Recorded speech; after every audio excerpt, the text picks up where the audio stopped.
Hello students, welcome back. So in this video, I'm going to walk you through the steps on how you can do filtering using Boolean indexing or using where clause. All right. First, you want to make sure that you have your NumPy installed. So if you don't have a NumPy, just run this command. This is the command to run pip install NumPy. That's going to install your NumPy. Second thing, you want to make sure you import your NumPy after you do installation. So let's just open a few cells and let's come over here. All right, and let's import our NumPy. I'm creating an alias NumPy NP, okay, for my NumPy. That's what I'm doing. All right, so let's say you have these numbers right here. This could be like anything. This could be, let's say, water contaminated readings, okay, and you want to do some filtering on this, okay. You want to do some apply some filters to that. So let's say these are your numbers 4, 7, 2, 3, so on and so forth. And first thing you do is convert this into an array. And the way you convert is by calling this method dot array, okay, calling this array method that's present inside your NP, and you pass this list into that, and that creates an array. Now let's apply some filter. Let's say you want to filter all the elements, okay, filter all the elements that are exactly equal to 3. So the way you do, you create a mask first. You say mask equal to a double equal to 3. So that's going to create a mask. Think of mask as a condition. It's creating a condition for you. And then you print out your elements, okay. So if you run this, that's going to print out all the elements that are equal to 3. Now what exactly this mask is, well, you can take a look. As a matter of fact, you can just print it out. It's a series of true and false values. So your false means this particular value does not satisfy this condition, that a is not equal to, that means your this element is not equal to 3. This element is not equal to 3, that's why it's false. This element not equal to 3, false. This element on the other hand is equal to 3, true. So basically it's a series of true and false depending on whether that corresponding element is satisfies this condition or not. That's what that is. Okay, so I print my mask and it gives me this number. Now in the literature or in some other textbooks, you may even see they combine these two statements together. So you may see something like this.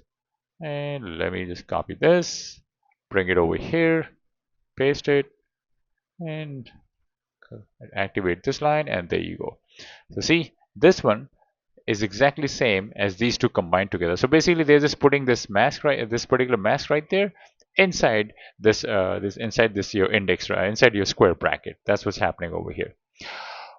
Okay, so let's say I want to filter out all the elements not equal to 3. Okay, you want to filter out all elements that are not equal to 3. So in this case, I'm going to say my mask equal to a not equal to 3. All right, and then you print your a mask and see these are all the elements that are not equal to 3. So these are my elements. Okay, these are my original elements. It's only going to print out those elements that are not equal to 3. Okay, let's say I want to filter out all elements that are less than or equal to 2. You can do that too. So these are all my elements that are less than or equal to 2. So you're going to say mask equal to a smaller than or equal to 2, and put your mask inside this, and that's going to print out all your elements. Okay, let's say you want to filter out all elements that are greater than 2 and less than 5. So you want to filter all the elements, all the contaminant levels, such that they are greater than 2 and they are less than 5. So you create your mask. Okay, your mask is a greater than 2 and a less than 5. That's your mask. And then you print out your mask right here. And when you print it out, it prints out those elements 4, 3, 3. And also let me print out my original elements, so this way you can see what my elements were. And these are my original elements. And let me just copy and paste this over here so you can see. All right. So these are my original elements, and from my original elements, it's only going to print out those elements that are greater than 2 and less than 5. These are the only 3 elements that satisfy that condition.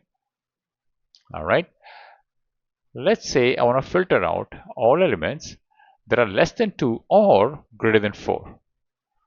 So I want to print out all the elements that are less than 2 or greater than 4.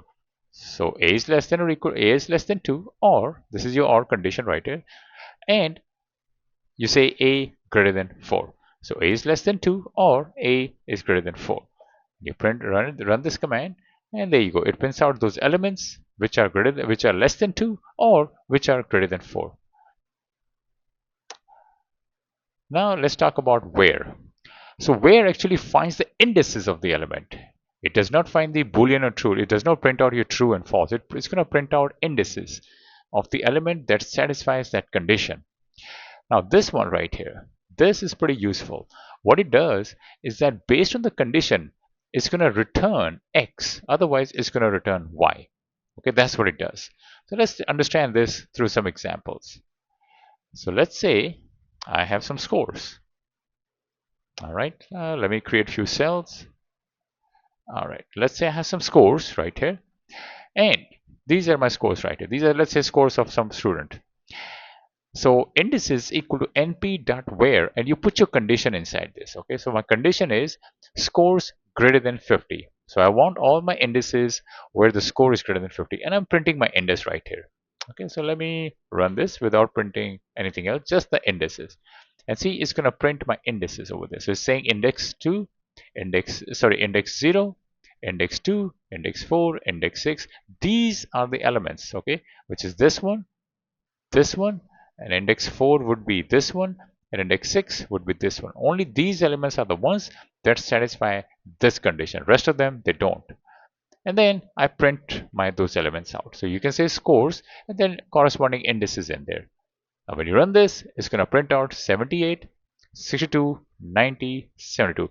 These elements are present at these indices. Okay, that's what that is. So in other words, these are elements that are present in these positions. Okay, let's look at some of the application of that.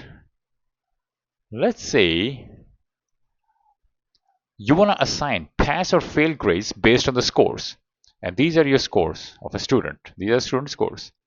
So results equal to np.where. Okay, you're calling this where method. And you're saying if your scores is greater than or equal to 50, then give pass. Otherwise, give fail. All right. So when I run this, I'm printing my scores, and as you can see, when I print my scores, that prints out my indices. Okay, I'm sorry, this one actually prints out the score itself. Okay, the original scores, and then I'm printing my results. Okay, so results says pass, fail, pass, fail, pass, pass, pass, depending on whether the score is greater than 50 or not greater than 50.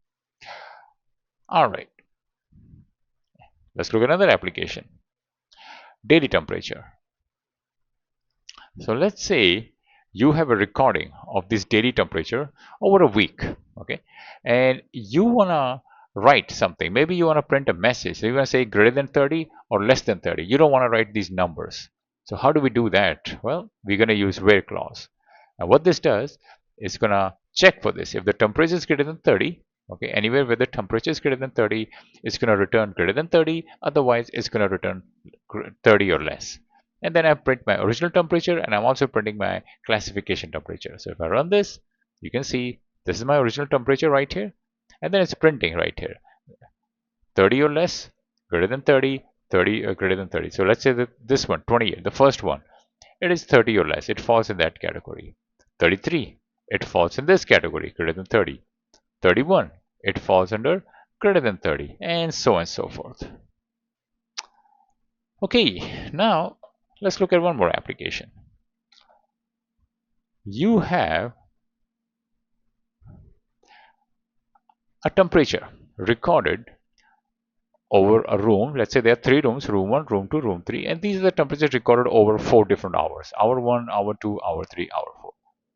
And you want to say alert or normal based on whether the temperature is greater than 25 or not greater than 25. If it's more than 25, you want to issue the alert. Otherwise, you're going to say normal. All right. So in this case, this is my temp right there. Okay, this is my original temperature, and what I'm doing, I'm saying np.where. I'm calling my method where, and I'm saying if temperature is more than 25, put alert over there. Otherwise, put normal. And then I'm printing my original. Okay, and then I'm also printing my status temperature. So this is my original temperature right here, and wherever the temperature exceeds more than 25, you're going to see alert over there. So let's look at this one, right? You see that 26 is more than 25. It prints out alert. This one, first one, is less than 25, so it's normal. This one is normal. Okay. This one right here, these two, they're alert and alert. Alert and alert, because these two are greater than 25. All right, gentlemen. Thank you.